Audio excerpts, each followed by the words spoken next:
네, 제 이름은 김아정이고요. 저는 2015년에 문화일보 신춘문예에서 동아로 등단하였습니다. 그리고 저는 이제 중앙대학교 문예창작과 학부를 졸업하고 현재는 대학원에서 석사 공부를 하고 있어요. 벌써 그 영예 신춘문예를 당선하셨을 때 그 당선 소식에 대한 뭐 소감이나 그때 느낌이 어떠셨는지 우리 두TV 독자분들께 또 이제 신춘문예를 미래에 이제 김아정 작가님처럼 꿈꾸는 사람들을 위해 한마디 좀 해주신다면.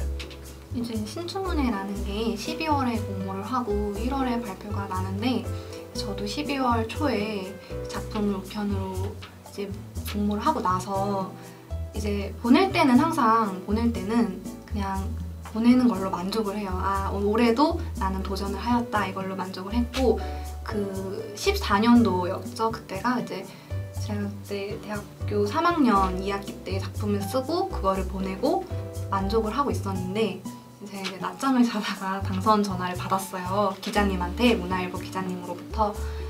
그때 낮잠을 자다가 전화를 받고 그냥 울었죠. 그냥 펑펑 울었죠. 울면서 기자님한테 정말이냐고, 정말로 당선이 됐냐고 그래가지고 울었던, 행복해서 우는 일이 별로 없잖아요. 근데 행복해서 울었던 일이 그때가 유일했던 것 같아요.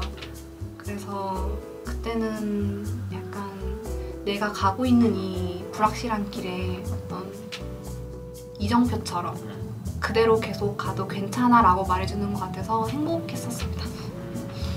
행복했던 그 추억들을 떠올리면서 인터뷰에 임해주셨으면 좋겠어요. 그 이제 질문을 좀 하나 더 드리자면은 전공이 문예창작가셨잖아요. 네. 문예창작가하고 국어국문학과에 대해서 조금 이렇게 혼동을 하는 이제 중고등학생들 친구들이 있어요. 네. 그래서 뭐 저 같은 경우에도 전공이나 진로 멘토링 가면은 그거를 이제 구분을 해서 설명도 해주긴 하는데 문예창작가에서는 좀 어떤 거를 배우나요? 또 국어국문학과에서 이렇게 뭐 그게 차이점이 무엇인지 좀 궁금합니다. 뭐 이런 친구들이 있어서 문예창작가에서 주로 무엇을 배우는지, 또 문예창작가를 준비하는 미래 문학 그 인재를 꿈꾸는 고등학생이나 중학생들을 위한 조언 같은 것들을 해주신다면. 문예창작과는 공문과랑 차이가 창작을 한다는 데 있다고 봐요. 예술 부분이고 1학년 때는 보통 다른 학교도 그런지 모르겠지만 저희 학교 같은 경우는 시소설이 기본이잖아요. 그래서 기본기를 위한 어떤 문장을 연습하는 방법으로서 시소설을 공부를 하고요. 이제 2학년이 되면은 뭐 드라마 장르, 영화 시나리오, 동화, 그 희곡 이런 어떤 다양한 장르의 글쓰기를 또 도전을 하게 돼요.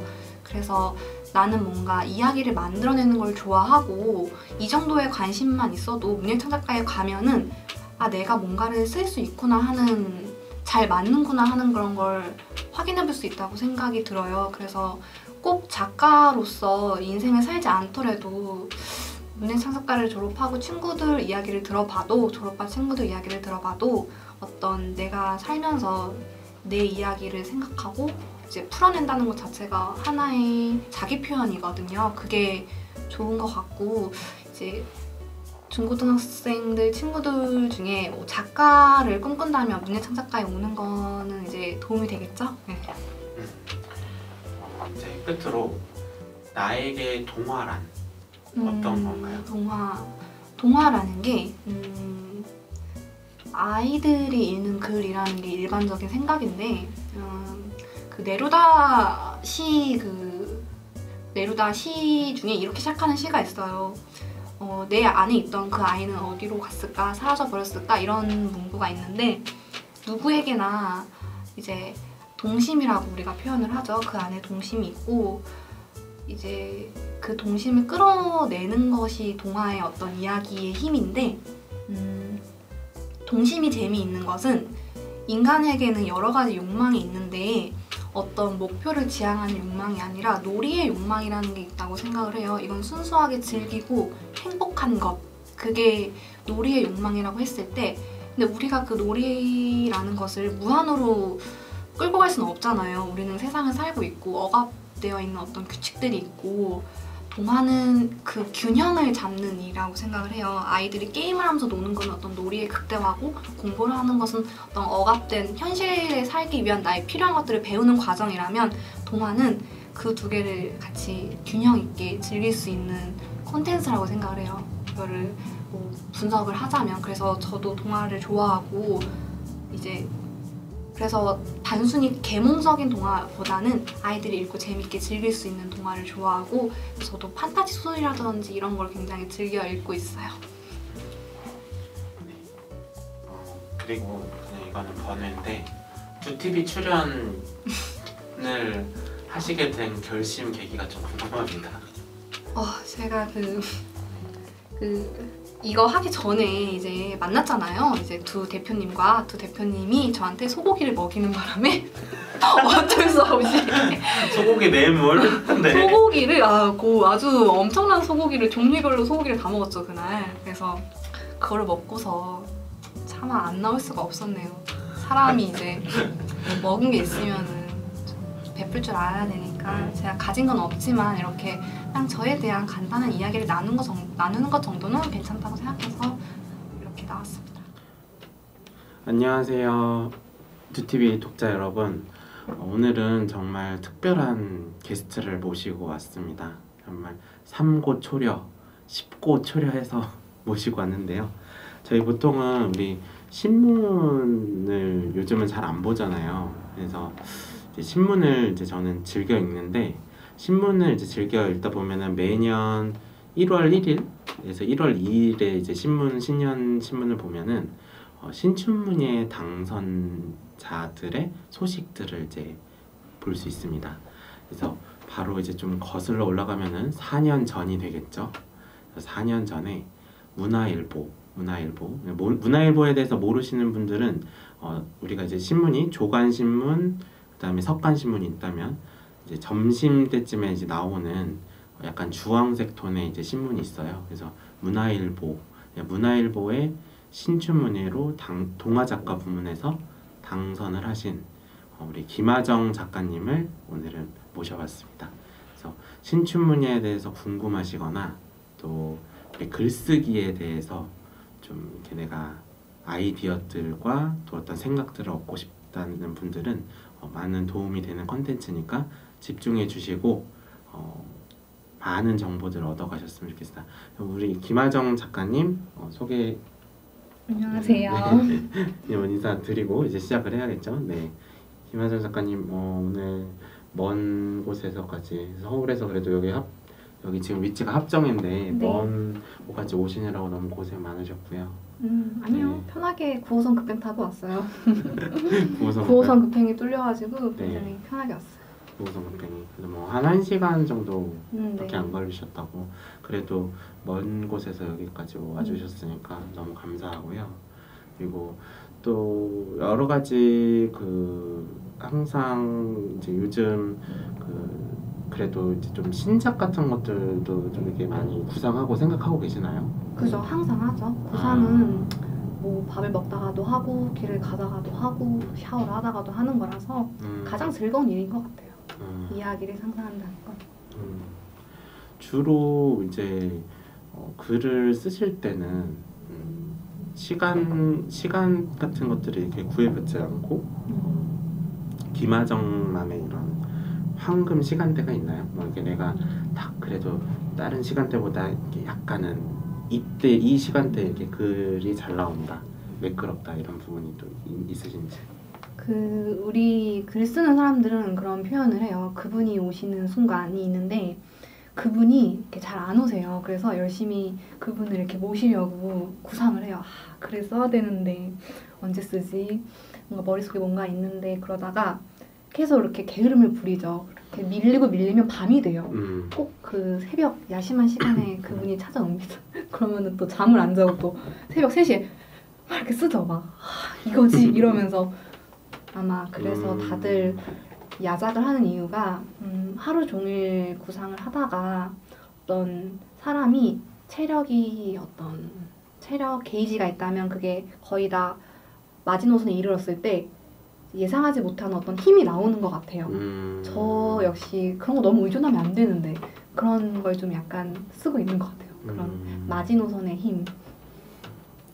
아무래도 신촌문예 출신이다 보니까 그래도 그거를 학부 3학년 때 그래도 그걸 이루셨잖아요. 네, 그래서 3학년 졸업하고도 이루기 어려운 전 성과고 이제 제 주변에서도 뭐 나이에 따라서 뭐 이게 그게 등단이 쉽고 그런 것도 아닌데 참 학부 3학년 때 그래도 학교를 다니면서 그거를 준비를 하시거나 그런 부분에서 참 어려움도 많았을 텐데 학부 재학 시절 때 등단한 케이스는 거의 거의 손에 꼽지 많진 않나요? 않은데 예. 언제 그거는 또 준비를 하셨었어요? 그때 2015년에. 그게 저희 문예 창작과는 커리큘럼 자체가 어떤 등단을 목표로 하고 있기도 해요. 그래서 시소설, 뭐 동화 장르도 있고 그런 작품을 수업 시간에 같이 합평을 하고 토론을 하고 디벨롭을 시켜서 이제 보통 다들 개인적으로 공모를 하는 편이고 저도 1학년, 2학년 때 계속 소설을 원래는 준비를 했어요. 근데 이제 슬럼프가 오고 힘들었던 시기에 3학년 2학기 때 동화 수업을 들었는데 그 어떤 제한되지 않는 상상력의 즐거움 이런 걸 느끼고 빠져들었죠. 그래서 수업 때 열심히 과제로 썼던 작품을 고치고 고쳐서 이제 그냥 항상 연말이 되면은 공모를 했어요. 신춘문예 그 계절이 오면은 12월이 되면은 작품을 우체국에 가서 보내고 역시 비슷하게 했는데 그 해에는 마침 운이 좋았다고 저는 생각을 해요. 왜냐하면 좋은 작품이 많아요. 그런데 그 순간 어떤 심사위원 눈에 들었고 그게 저의 행운이라고 생각을 해요. 물론 제가 기본적으로 실력을 가꾸기 위한 노력도 있지만 그래서 그것에 대해서는 제가 막 엄청 잘 쓰고 이렇다는 생각을 안 하고 행운이 있었고 그거에 되게 감사한 마음으로 지금도 살고 있습니다.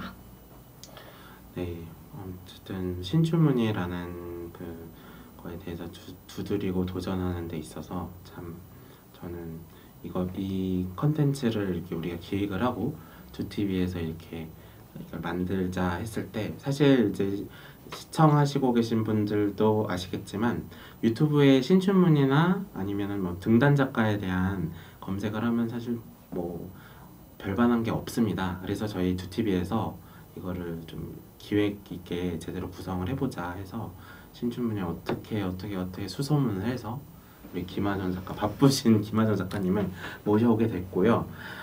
그러면은 저는 궁금한 거는 이 참 요즘 스마트폰이 이렇게 많이 이렇게 사용하고 또 글을 이렇게 읽지도 않고 이게 좀 이렇게 쓰려는 물론 분위기가 있긴 있지만 잘 이렇게 뭔가 학창 시절이나 이럴 때도 참 글쓰기나 이런 것들을 따로 할 시간이나 이런 게 공부하는 것 때문에 여유롭지 않잖아요. 그러면 이제 그러한 분들에게 좀 조언을 해주고 싶은 그래도 약간 좀 나만의 글쓰기 노하우. 그래서 제가 질문지를 키워드라고 이렇게 뽑아서 먼저 드렸을 때 제가 많은 키워드가 있으실 것 같아서 한번 이렇게 여쭤봤는데 어떤 게 있을까요? 글을 잘 쓰려면 도대체 글쓰기 노하우 키워드를 뽑아오래서 정말 골머리를 싸맸습니다. 글 잘 쓰는 거에 뭐 답이 있나? 근데 되게 그런 뭐 다작다독하세요 뻔한 대답은 재미없잖아요. 그래서 외우기 쉽게 머리, 어깨, 무릎, 발 네 가지 키워드로 야 지금 너무 빵 터졌어. 다시 네. 네, 머리, 어깨, 무릎, 발 네 가지 키워드로 준비를 했어요.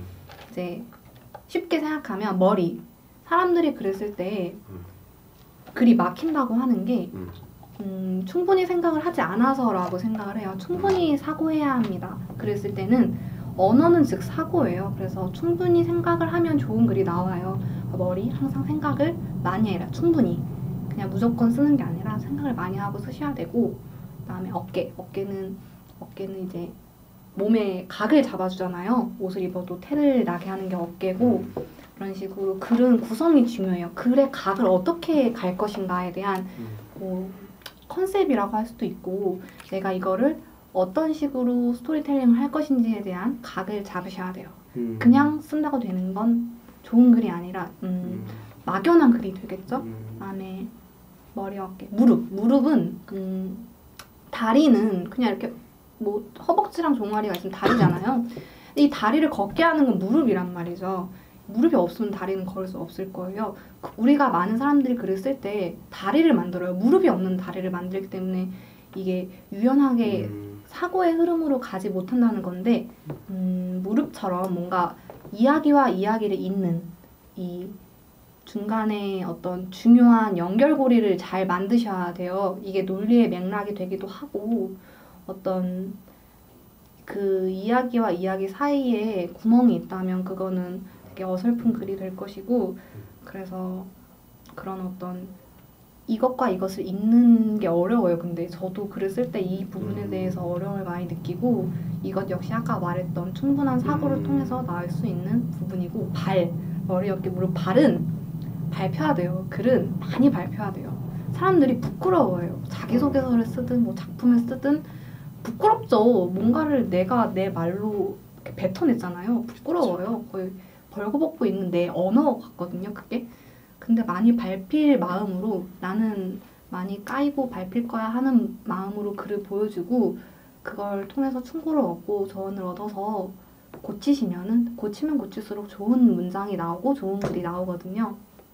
그래서 이제 많이 발표해야 된다.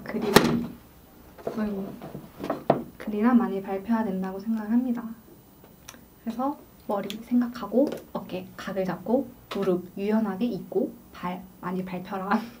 머리, 어깨, 무릎, 발 이렇게 준비해왔어요. 제가 와. 두 TV를 위해서. 역시 머리, 어깨, 제가 무릎, 정말 발. 와 이거는 진짜 너무 저 아주 감탄했습니다. 김연아가 트리플 악셀을 하는 모습처럼 그래서의 뭐 트리플 러츠, 트리플 악셀 완전히 고난이도 그 키워드를 아주 잘 뽑아서 설명해 주셔서 이거는 제가 오히려 한 번 더 영상을 볼 때 편집 작업하면서 봐야 될 컨텐츠라고 생각하네요. 제가 이제 여기 오기 전에 한번 이제 고등학생들한테 한번 물어봤어요. 이 문희창작학과를 준비하고 싶은 친구들한테. 그러면은 김하정 작가의 고등학생 시절은 어땠어요? 글을 이렇게 좋아하는 문학 소녀라서 뭐 시도 이렇게 찍고 어디 좀 다른 막 나무 같은데 이제 앉아서 사색도 잠기고 이런 이제 글과 친숙한 그런 시절이었는지 어떻게 뭐 이게 또 문희창작이라고 하면 문희창작 입시가 있잖아요. 맞아요. 그런 것들을 어떻게 준비를 해오셨는지 그런 것도 참 이제 학생들이 많이 보는 또 2TV이기 때문에 그런 이야기들도 조금 해주시면 이제 문인을 또 꿈꾸거나 이제 인생 또 선배님의 그런 조언이 될 것 같아서 한번 여쭤보고 싶어요. 뭔가 조언을 구한다기보다 저의 경험을 이야기하자면 저는 강원도에 있는 좀 시골 학교를 다녔고 그러다 보니까 서울에서의 누릴 수 있는 좋은 기회들을 갖지 못했어요. 그래서 뭐 사실은 문예창작과라는 게 있다는 거를 고3이 돼서 알았고 원래는 그냥 책을 좋아하고 가끔 취미로 글을 쓰는 그 정도의 학생이었는데 이제 고등학교 2학년 때 겨울에 대학은 가야 되는데 공부는 하기 싫고 이제 회피하듯이 제 글을 썼어요. 제가 쓰고 싶은 글. 하기 싫은 걸 억지로 하는 게 너무 힘들었고 그때 나의 어떤 도피처로서 내가 하고 싶은 이야기 소설을 썼고 근데 그 소설이 생각보다 잘 쓴 것 같은데 하면서 누군가에게 보여주고 싶은데 워낙 좀 소심하고 그때는 부끄러움이 많아서 낯간지럽잖아요. 내 글을 남한테 보여준다는 게. 근데 뭔가 이 글을 평가받고 싶었어요. 그래서 이제 그런 공모전 같은 거를 찾아서 응모를 했고 이제 아마 문예창작 입시 준비하시는 친구들은 많이 알 건데 대산 청소년 문학상이라는 좀 큰 청소년 대상으로 하는 문학상이 있어요. 거기에서 제가 좀 또 운이 좋게 상을 받았어요. 그래서 그런 것들 플러스 다른 여러 가지 문학상들이 있어요. 뭐 대학교마다 문학상이 있어요. 무슨 중앙대학교 문학상도 있고 이런 식으로 동국대학교 문학상 이런 식으로 다 있는데 저도 그런 걸 조금씩 고3 돼서 조금씩 공부를 하면서도 그걸 조금씩 같이 준비를 했어요. 그래서 중앙대학교 자체는 특기자로 입학을 하게 되었고요. 음. 상 받은 수상 실적이랑 해가지고. 근데 저는 이제 개인적으로 문예창작 입시를 준비한 학생은 아니어서 그런 쪽으로 조언은 못 되지만 뭔가 이런 산간 지역에서 어렵게 혹시 꿈을 꾸고 있는 학생이 있다면 저처럼 이렇게 혼자 하고 싶은 걸 했는데 될 수도 있어요. 왜냐하면은 이제 작가 선생님들이 작품을 심사하실 때 이 아이의 진정성을 보려고 많이들 노력을 하세요. 그래서 저는 그 진정성이 통한다고 믿는 사람이라서 참 그 진정성이 있다면 노력을 하고 꿈이 있다면 도전을 하고 여러 가지 알아보는 건 중요하죠. 정보를 찾고 노력하는 것 이런 것들을 통해서 정말 작가의 꿈이 있는 친구라면은 문예창작가를 도전해보는 것도 의미 있는 과정일 거라고 생각을 합니다. 네, 좋은 말씀 너무 감사합니다. 그리고 이제 또 아무래도 작가시기도 하고 또 여러 가지 글에서는 내가 무언가의 그 프라이드 또 언어에 대한 이런 그 무언가에 대한 이런 그 저기 자신감 같은 것들은 되게 하시잖아요, 그렇죠? 그쵸. 예. 그래야죠. 네, 그래야 되고 또 그러실 거고 그래 왔고 추천 도서 그래서 추천 도서 같은 것들을 이제 제가 리스트로 조금 받기도 했었고 그랬는데 거기에서 뭐 이게 모든 그 추천 도서를 지금 뭐 다 말씀해 주실 수는 없지만 그래도 이 책을 읽어보면은 괜찮은 책이고 조금 이렇게 문학적인 상상력이나 아니면 뭐 글을 쓸 때 뭐 창의력도 뭐 기를 수 있다 뭐 그런 책들을 뭐 한 3권 정도 얘기해 주실 수 있을까요? 워낙 추천 도서는 뭐 네이버만 검색해도 많이 나오고 고전적인 작품들이 많은데 저는 좀 색다른 느낌으로 소개를 하자면 저는 소설도 좋아하는데 이제 그래픽 노블이라는 장르가 있어요. 좀 더 작가주의적 요소가 강한 만화책 같은 건데 제가 참 인상 깊게 본 작품이 재밌어요. 일단 재밌기 때문에 만화가 같이 구성이 되어 있다 보니까 톰 골드라는 작가의 골리앗이라는 그래픽 노블 굉장히 재미있었고 또 최근에 본 것 중에 페니 브리트 작가가 쓴 안녕 사랑 안녕 행복도라는 좀 두꺼운 그래픽 노블인데 그것도 인상 깊게 읽었어요. 그리고 저는 저의 이제 감히 말하자면은 저의 롤모델은 조엘 롤링이나 수잔 콜리스 같은 이제 우리나라는 그렇지 않은데 좀 서구에서는 판타지 소설이 청소년 문학으로 많이 읽혀요. 해리포터를 권장하고 오히려 왜냐면 그 안에 있는 청소년들의 성장 과정이 담겨 있다 보니까 근데 저는 수잔 콜리스의 헝거 게임이라는 소설을 무척 좋아하고요. 언젠가는 저도 그런 대서사시를 한번 쓰고 싶다는 야망이 있죠. 그 나름대로 이렇게 책을 읽는 노하우나 좀 스킬 이런 것도 혹시 있으실까요? 혹시 뭐 그러니까 책을 이런 이제 질문들도 많이 이제 저도 받곤 하는데 책을 읽어야 하는데 뭐 처음부터 끝까지 다 이거를 뭐 읽어야 될지 아니면 책을 뭐 일일이 이렇게 밑줄을 그어서 봐야 되는지 뭐 김하정 작가님만의 좀 특별한 책 읽기 노하우 그래서 뭐 어떻게 보면 이게 뭐 속독하느냐 묵독하느냐 뭐 정독하느냐 뭐 이런 뭐 저 같은 경우에는 그냥 챕터가 만약에 있으면은 뭐 그래서 내가 이 챕터 같으면 저는 골라 읽고 다음에 한번 안 읽었던 챕터를 읽거나 뭐 그러기도 하거든요. 뭐 나름의 뭐 이런 책 읽기 같은 그런 노하우나 이런 것 좀 있으시다면 두티비 독자분들께도 소개해 주시면 좋을 것 같아요.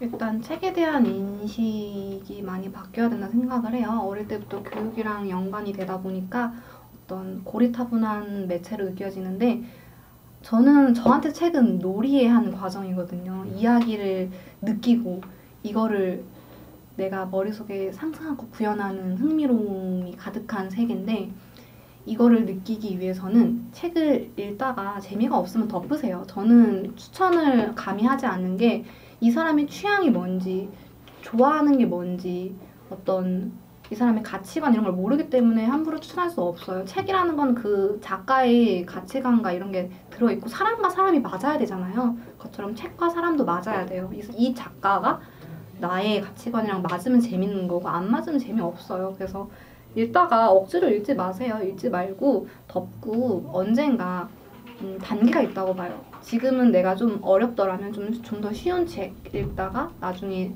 내가 그때 읽고 싶었던 어떤 어려운 고전들은 어렵잖아요. 그런 걸 또 도전을 해봐도 좋은 거고 저는 이게 강제되지 않고 자율적으로 즐겁게 찾아 읽는 게 되었으면 좋겠고 저는 이제 특히 문학을 좋아하는데 자기계발서 이런 것도 도움이 많이 되지만 문학을 좋아하는 건 힘들 때 책을 읽어요. 힘들 때.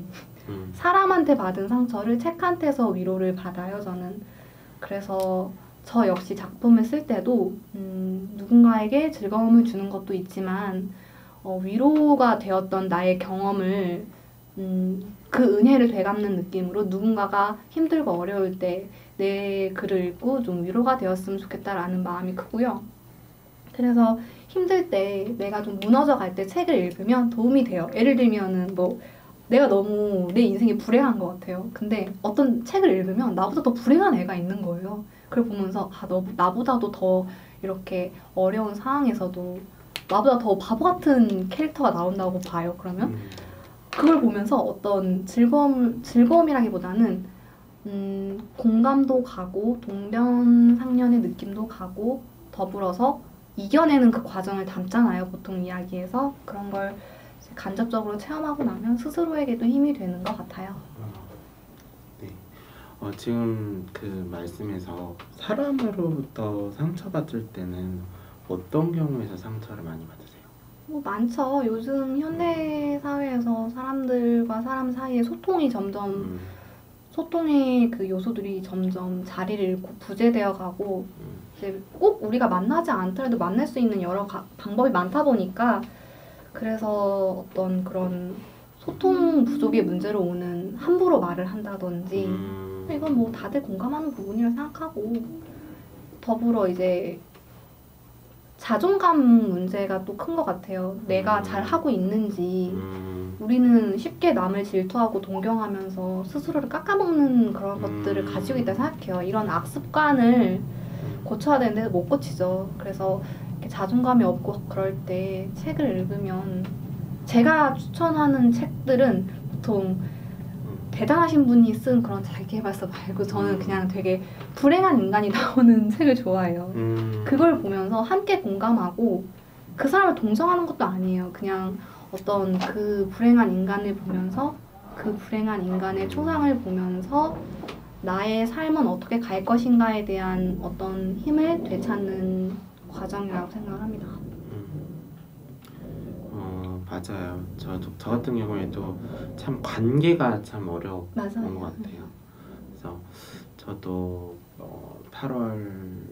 작년 8월 말 정도부터 여러 가지 이제 뭐 저에 대한 여러 가지 뭐 험담, 아주 모욕스러운 그런 말들 이런 것들을 뭐 어디 뭐 커뮤니티 게시판 뭐 이런 데다가 어떻게 뭐 해가지고 참 사람을 그렇게 막 끌어내리려는 이야기들을 참 이렇게 했기도 했었는데 이게 관계에서 오는 거 함부로 말하는 거에 대한 상처에 대한 저는 공감 같은 것들이 많이 좀 들어서 그래서 너무 이게 이제 보이지 않는다고 익명성에 대한 저는 좀 무서움을 많이 느꼈어요.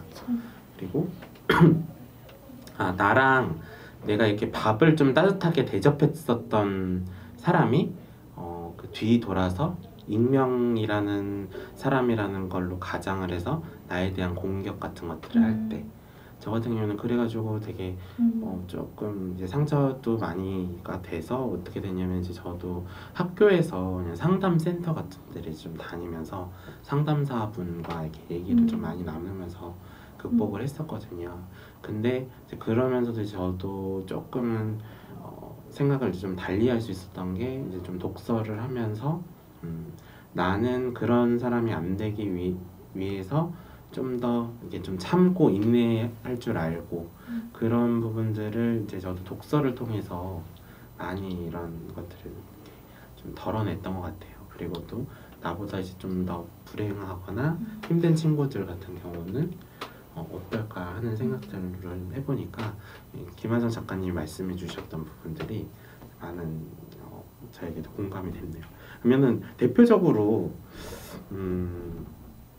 관계에서 어떤 부분에서 조금 이렇게 딜레마에 빠지실 때가 있어요? 혹시 그것도 좀 궁금해요. 왜냐면 그래도 어쨌든 뭐 동화, 소설, 문학이라는 것 자체가 사람의 이야기들을 이렇게 다루는 것들도 되게 전반적으로 많으니까 예, 그래서 그런 관계에서 이렇게 겪으실 때에서 어떤 때 참 많은 당혹스러움 이런 게 있으신가요? 저도 그렇게 인간관계가 좋거나 그렇게 사교적인 사람은 아닌데 내가 그 관계에 놓여 있을 때는 많이 어리숙해지는 것 같아요. 그런데 제가 책을 좋아하는 이유가 그 관계를 내가 한 발짝 멀리 떨어져서 객관적으로 볼 수 있는 사고 능력이 생겨요. 그러면 이 관계에서 내가 어떤 게 문제였는지 파악이 돼요. 그래서 이제 책을 읽음으로써 제가 아까 힘을 얻는다고 한 게 저를 더 이상 자기 연민을 하지 않고 객관적으로 보는 능력이 생기고 나의 문제점을 이제 관찰할 수 있고 이제 내가 어떻게 성장해야 되겠구나라는 힌트를 찾을 수 있는 것 같아요. 이제 제가 쓰는 글들의 특징은 선악 구도가 없는데요. 저는 이제 악과 선을 구분짓는 그 이중적인 관계를 싫어해요. 모든 관계는 어떤 동등한 관계이고 그 수평적인 구조 안에서 이제 갈등이 생겨나고 그 갈등에서 이제 두 인물이 서로 합의해 나가는 과정이 관계라고 보고 그러다 보니까 수직적인 그런 구조의 갈등 그런 관계를 저는 좀 싫어해요. 근데 이제 우리나라는 여태까지 수직적인 구조의 관계에 많이 놓여 있었잖아요. 그런데 이런 사람들의 어떤 노력으로 인해서 점점 수평적인 관계로 조금씩 고쳐나가고 있는 시간이고 이런 부분에 대해서 저는 되게 좋게 바라보고 있고요. 그래서 그게 아마 이런 사람들의 시선이 바뀌는 게 어떤 책을 읽는 힘처럼 관계를 한 발짝 멀리 책을 보는 것처럼 이렇게 바라본다면 좀 더 성숙해지지 않을까 합니다. 네, 아주 좋은 말씀들 너무 감사하고 그러면은 그 동화라는 장르가 사전에 이제 저희가 한번 기획 인터뷰 제의를 드리려고 제가 찾아뵀었잖아요. 네. 동화라는 장르가 우리나라에 들어온 지가 얼마 안 됐다고 했었었는데 그것도 한번 2TV 독자분들한테 정보 전달처럼 98년이라고 하셨었죠? 네, 예. 동화라는 장르가 우리는 이제 어린이라는 개념부터 그러면 정립이 돼야 되죠. 이제 뭐 방정환 선생님이 이렇게 만들었다고 우리는 배우고 있는데 사실 그 어린이라는 개념이 좀 정립이 되고 난 후에 동화라는 장르가 생겼고 기존에는 뭐 황선의 소나기처럼 기존의 소설가의 작품에서 아이들이 읽을 법한 거를 같이 읽는 식으로 많이 읽혀왔고요. 정확하게 어떤 어린이라는 특정 대상을 위해서 작품이 많이 발표된 거는 90년대 후반이면 출판사들이 그때 많이 줄지어 생겼어요. 그리고 그 이후에 역시 청소년 소설이라는 개념도 동화가 어느 정도 정립된 후에 청소년 소설은 좀 더 세분화된 장르잖아요. 그런 식으로. 앞으로 포부와 목표도 이제 좀 궁금해요. 앞으로 이제 계획이랑 이런 것들은 어떻게 되시는지요? 일단은 제가 개간지 같은 것들을 통해서 그 고학년 한 4학년에서 6학년 고학년 동화들을 발표를 했던 것들을 묶어서 동화집을 낼까 계획을 하고 있고요. 그리고 또 청소년 단편 소설도 계속 꾸준히 발표를 했었어요. 이제 다행히 졸업이라는 책에서도 엔솔로지 작품집이었지만 단편을 하나 실었었고 그다음에 문장 웹진에도 청소년 소설로 읽기 좋은 작품을 이렇게 발표를 한 적이 있어서 그런 것들을 묶어서 또 몇 편을 더 넣어서 작품집으로 묶어도 좋을 것 같고 또 하지만 작가로서 역시 살아남기 위해서는 장편을 써야 된단 말이죠. 근데 제가 아직까지는 그럴 좋은 장편을 쓸 수 있을 만큼의 실력은 되지 않아서 대학원 다니면서 공부하면서 더 개발하기 위해서 노력을 하고 있고 언젠가는 아까도 포부에서도 말했듯이 조엘 롤링, 대한민국의 조엘 롤링처럼 좋은 판타지 그런 청소년들이 나와서 겪는 판타지 소설 이런 거 되게 좋아해서 그런 것도 써보고 싶습니다.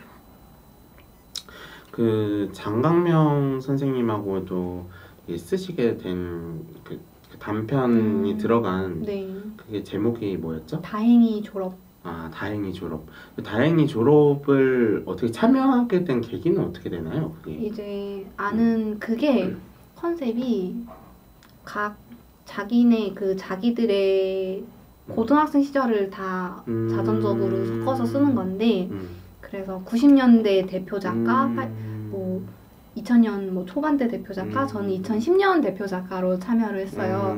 제가 2010년에 고등학생이어가지고 그때 이야기를 학교 연대기 느낌으로 해서 제가 이제 그때 아마 어려서 뽑힌 게 아닐까요? 그때 참여를 했고요. 뭐 응모하는 그런 이런 아니 그건 아니고 계기나 이런 건 없음. 그 학교 연대기에 참여한 작가 선생님께서 지금 2010년대 작가가 필요한데 같이 하자고 저를 이제 제의를 주셔서 같이 작품을 하게 되었습니다. 그 내용을 보면은 많이 자전적인 이야기가 들어가 있나요? 그죠. 어느 정도 이제 섞여 있죠. 이제 팩션 같은 거예요. 반반 섞여 있고 제가 느꼈던 감정 같은 그런 것들은 다 진짜죠. 네. 그 또 이제 그 얘기를 못했었던 것 같아요. 그 신춘문예 작품 제목, 작품 제목하고 간단한 게 어떠한 이제 주제를 가진 동화였는지 신춘문예 이제 당선작이 그걸 이제 제가 아까 여쭤보질 못해서 그걸 좀 추가적으로 제목이랑 그거 좀 설명해 주시죠. 2015년 문화일보 당선작이고요. 제목이 좀 길어요. 5인용 식탁과 마지막 비밀 레시피라는 작품이에요. 이제 4학년 친구가 나오는데 혼자 이제 부모님이 맞벌이를 하고 형도 학원을 다니고 이러다 보니까 혼자 주로 진행이 되는 아이를 보면서 이야기를 시작을 했고요. 첫 문장이 인상 깊어요. 가족들이 모두 의자가 되었다 이런 식으로 시작을 해요. 가족들이 의자가 되는 이야기. 이거가 과연 어쩌다가 이렇게 이야기가 되었을지는 읽어보시면 알게 될 거예요. 네. 혼자 지내는 아이의 외로움을 가족들이 의자가 되는 상상력으로 합친 거죠. 앞으로도 신춘문예 도전 계획이 또 있으시긴 하나요? 뭐 소설도 쓰니까 소설도 계속 해보고 싶고 또 대학원에 오니까 비평을 많이 하게 돼서 비평 쪽으로도 계속 해보고 싶고 또 영화도 좋아해서 영화 평론 같은 것도 관심이 있고 아니 글쓰기라는 게 뭐 늘 재밌고 누구든지 할 수 있다고 생각해요. 그래서 뭐 꼭 배워서 할 수 있는 건 아니고 가장 쉽게 접할 수 있는 예술 분야라고 생각을 해서 누구든지 할 수 있다면 해보는 것도 의미 있다 생각해요. 글쓰기는 누구나 접할 수 있는 예술이다. 네. 라고 뭐 요약을 할 수 있겠네요. 음악, 미술 이런 거에 비해서는 진입 장벽이 낮죠. 심통 맞지 않나요? 지금 괜찮아요? 지금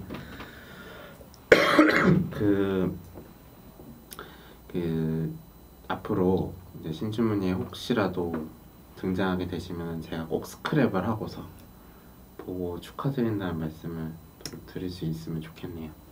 그 좋아하는 혹시 영화 뭐 장르나 뭐 이제 인상 깊은 영화 혹시 있으세요? 뭐 어떤 건가요? 영화요? 영화 이야기가 나오셔서. 영화 좋은 거 많죠. 가끔은 이제 감탄도 하는데 다 예상하지 못한 질문이었는데 뭐 좋아하는 감독이 있어요. 저는 드니 벨리브 감독 좋아하고요. 장 다르덴 형제 감독 좋아하고요.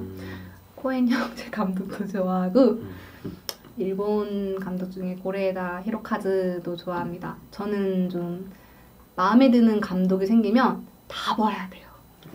책도 똑같이 읽어요. 마음에 드는 작가 생기면 그 작가 걸 다 봐요. 아까도 말했잖아요. 책이란 건 그 작가의 가치관이고 삶이 담겨있는 것이기 때문에 나랑 맞는 거예요. 이 작가가. 그러면 그 작가 거를 다 보는 재미? 이런 즐거움을 좋아하죠. 요즘 봤던 영화 중에 인상 깊었던 거는 이제 레바논 여자 감독이 만든 건데 가버나움이라는 작품이에요. 그게 좋았던 것은 이제 가난하고 어떤 어려운 삶 속에서 자라는 아이를 담은 건데 사람들은 되게 쉽게 동정하거든요. 근데 전 동정하는 걸 싫어하는데 그 이야기는 그 아이의 삶을 그대로 편안하다기보다는 일상적으로 표현했어요. 그거가 저에게 오는 것이 동정이 아닌 공감으로 와닿았고 한 사람의 인생을 간접적으로 체험을 통해서 불쌍한 아이가 아니라 이 상황 속에서 꿋꿋하게 살아가는 아이로 느껴져서 좋았어요. 이런 다양성 영화가 좀 더 사람들이 보고 하면 의미가 있다고 저는 생각을 해서 보통 영화 추천할 때 좀 아무도 보지 않을 것 같은 영화 많이 얘기하고 그러는 편이에요. 얼마 전에 저는 극한 직업 봤었는데 역시 아니 극한 직업 저도 봤어요. 수준이 아니 저는 다 봐요. 저는 레바논에 이것까지 가리지 끌어오는 않아요. 영화 장르를 가리지 않고 저는 다 봐요. 다 보고 대중적인 것도 좋아하고 즐길 수도 있고. 지금까지 이런 맛은 느낄 수 없었다. 그게 전 그거 보면서 막 너무 동생하고 이제 함께 봤었는데 웃기죠. 아 근데 웃기고 이런 영화 장르 같은 거 되게 좋아하시구나. 이제 그냥 삶이 곧 뭐 문화와 글이라고 볼 수 있겠네요. 김 작가님. 그렇게 살아서 행복해요. 사실 그렇게 즐길 수 있고 가끔은 그런 얘기 듣죠. 이 현실과 타협하지 않고 너무 마이웨이가 아닌가. 근데 일단은 지금은 젊음이라는 명분 아래 마음껏 달리고 싶은 대로 달리면서 살고 있는 것 같아요.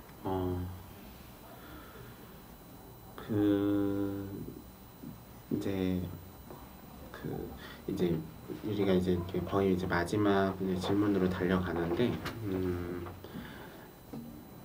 글이라는 거를 쓸 때 내가 어떠한 내가 나의 이런 그 말이나 언어를 전달한다는 것에 대한 거에서 네. 이렇게 느끼는 감정이나 뭔가 그런 마음 상태는 어떠세요? 이게 어쨌든 쓰시는 것들이 누군가한테 이렇게 전달됐을 때 어쨌든 그러한 어떤 뭔가 내 글이 어쨌든 누군가한테는 보여지는 거고. 맞아요. 그래서 뭐 저 같은 경우에는 이제 저는 신문 기자 앞으로 그냥 제가 언론인이 되고 싶은 이유도 내 글이 누군가한테 이렇게 보여지는 거에 있어서에 대한 오는 그런 뭐 책임감, 정보 전달력의 정확성, 이제 뭐 저는 그런 류의 성격의 팩트에 이제 또 더 근거한 거라면은 김 작가님은 어떠한 좀 이런 생각에 의해서 내 기저에 의해서 이런 어떤 가치관과 어떤 이런 마음을 갖고 이 글에 대해서 이렇게 임하시는지 그것도 좀 소개해 주시면 좋을 것 같아요. 이제 여러 장르의 글을 쓰게 되는데 지내다 보면은 이제 이렇게 좀 나누는 것 같아요. 문학이냐 문학이 아니냐로 나뉘는데 문학이 아닌 경우는 의도가 있고 목표가 있고 어떤 목적에 따른 글쓰기란 말이죠. 아까 뭐 기사를 쓰는 것도 어떤 목표가 분명한 글쓰기인데 문학은 아까 제가 그런 얘기했죠. 글쓰기는 머리, 어깨, 무릎, 발이 하는 것이다. 문학은 플러스 여기서 가슴. 내가 내 마음이 쓰고 싶어서 쓰면 문학이 되는 것 같아요. 내가 하고 싶어서 하는 거 그게 예술이고 문학이라고 저는 좀 생각을 해요. 쉽게 이야기하자면 어떤 자기소개서는 누군가에게 읽히기 위해 나를 소개하기 위한 글이라면은 내가 뭔가 소설을 쓰고 시를 쓰고 나의 간단한 에세이를 쓰는 것은 내가 좋아서 하면은 그럼 문학이는 거예요. 그게 막 잘 쓰든 못 쓰든 내가 좋아서 하면은 누군가에게 상품으로 팔려고 하는 게 아니라 내 순수함에서 나오는 거잖아요. 그냥 그리고 그거가 저도 역시 그런 방법으로 시작을 했고 저는 지금은 직업이 되었지만은 애초에 저한테 글쓰기라는 문학은 자기 치유의 속성이 강했어요. 힘들 때 쓰기 시작했고 힘들 때 책 읽는 게 제일 행복하고 아마 사람들이 문학을 하는 것도 어떤 자기 치유, 자기 개발, 어떤 나를 알아가는 방법으로서 굉장히 좋은 매체의 콘텐츠가 될 수 있다고 저는 생각을 해요. 그래서 앞으로도 사람들한테 글쓰기를 어렵게 생각하지 말고 누구나 작가라고 생각해요. 저는 어떤 동등하고 수평적인 구조로 마치 위대한 작가가 독자에게 좋은 작품을 내려주는 것이 아니라 누구나가 자기 이야기를 가지고 있고 자기 이야기를 어떤 글로써 표현할 수 있다고 생각을 해요. 이런 것들이 좀 더 자연스럽고 사람들이 편안하게 받아들여져서 부담 갖지 않고 즐겁게 글쓰기를 했으면 좋겠습니다.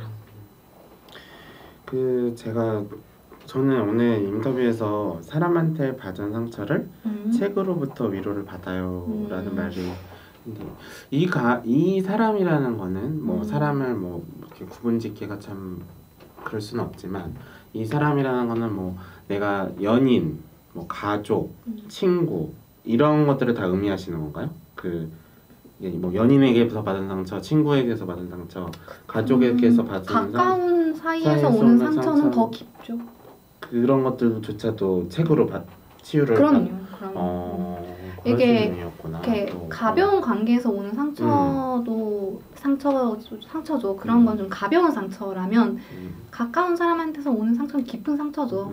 그 모든 크고 작은 상처들을 이제 잠깐 내려놓고 이야기 속으로 도피를 했다가 책 속으로 도피를 했다가 다시 내 삶으로 돌아왔을 때 그 상처들을 내가 스스로 다듬을 수 있을 만큼 보듬어질 만큼 어떤 내면적인 안정화가 이루어지는 것 같아요. 그러면은 이때 책을 읽는 거는 내가 뭐 이렇게 뭔가 분야나 이런 거 상관없이 그냥 내가 어떤 마음에 드는 책이나 이런 것들을 해서 빨려 들어간다는 네, 그런 문학은 문학 장르는 그렇죠. 그렇게 읽는 것 같아요. 네, 오늘 여러 가지 좋은 말씀 많이 들었는데 끝으로 조금 더 궁금한 거 한 가지는 그 좋아하는 우리나라 그 작가는 누가 있으신지 또 우리나라 작가요? 네, 우리나라 작가. 뭐 세계적인 조앤 롤링, 우리나라를 대표하는 이제 조앤 롤링이 되신다고도 했지만 그래도 안에 정체성은 그래도 대한민국. 네. 유명한 작가들도 많이 좋아하는데 저는 항상 이렇게 좀 알려지지 않은 그런 이야기나 그런 작가들 소개하는 걸 좋아해서 저는 청소년 소설을 쓰다 보니까 청소년 소설을 많이 읽었는데 박지리라는 소설가가 있었어요. 이제 그 소설가가 여러 편 청소년 소설책을 냈는데 저는 다 재미있게 읽었어요. 마지막에 나온 게 다윈 영의 악의 기원이라는 책이었는데 그 책이 이제 유보작이 되었어요. 지금 어떤 이유로 이제 세상에 없어서 저는 너무 충격이었어요. 좋아하던 작가였는데 그게 재작년 일이었나 아무튼 더 이상 박지리라는 작가고요. 그래서 좋아하는 작가였는데 더 이상 작품을 볼 수 없다는 게 안타깝고 그래서 아마 아시는 분들은 뭐 아실 거예요. 2016년도에 소설 합체로 데뷔를 하셨네요. 네, 이게 색깔이 다 독특한데 저는 맨홀이랑 다윈 영의 악의 기원 두 책을 되게 좋아합니다. 그러시구나. 또 새롭게 알게 된 젊은 작가님이네요. 사계절 문학상 대상을 받으셨군요. 네, 사계절 출판사가 이런 청소년 소설을 주로 많이 내는 곳이에요. 지금 이제 제가 검색해서 보니까 다윈 영의 악의 기원이 뭐 시리즈로도 이렇게 나와 1, 2, 3? 두꺼운 한 권의 책이에요. 장편 소설인데 장편 소설. 이거를 이렇게 얇게 나눠서 여러 권 내는 건가? 아마 그럴 거예요. 양춘단의 뭐 대학 탐방기, 세븐틴 뭐 이런 것도 많이 되게 맨홀도 있네요. 네, 되게. 맨홀에서 인상 깊게 읽었고 마지막 작품도 좀 더 막 엄청 막 잘 쓰고 뭐 엄청난 작가다 이런 거라기보다는 제가 좋아하는 작가고 그래서 그냥 소개해주고 싶었어요. 한국 문학의 영원한 길이나라고 이게 사계절 출판사에서 이렇게 홍보를 했네요. 네, 오늘 어쨌든 너무 긴 시간 동안 좋은 말씀들 저도 정말 많이 배워가는 것 같아요. 근데 제가 놀라웠던 사실은 뭐였냐면요, 김하정 작가님하고 저하고 동갑이라는 거였어요. 저는 너무 또 되게 여리여리 젊어 보이셔가지고 저는 정말 네 너무 너무 그 뭐지 입에 발린 말인 것 아니 같은데. 정말요. 정말 저는 제 나이 때 뭐에 비해서 되게 빨리 뭔가 더 어린 나이에 더 하시기도 했었지만 저는 더 그것보다 되게 동안이다. 네, 동안이다라고 그래서 너무 동안이시고 기분 좋은 칭찬이네요. 저와 거의 동년배라고 생각하는데 되게 생각도 깊으시고 여러 가지 말들을 되게 조리 있게 해주셔서 두티비에 아주 좋은 컨텐츠로 계속 또 출연해 주신다고 하니까 또 앞으로 또 좋은 자리에도 계속 모시고 그러려고 합니다. 이제 두티비에서 여러 가지 이제 컨텐츠들을 이제 또 제공을 하려고 이제 준비를 하고 있는데요. 저희가 조만간 두티비에 대해서 좀 이렇게 개선 의견책을 보내주실 분들에 대해서 이제 이메일 주소 같은 것들을 이제 거기다가 이제 대표 이메일 주소를 이제 저희가 만들려고 해요.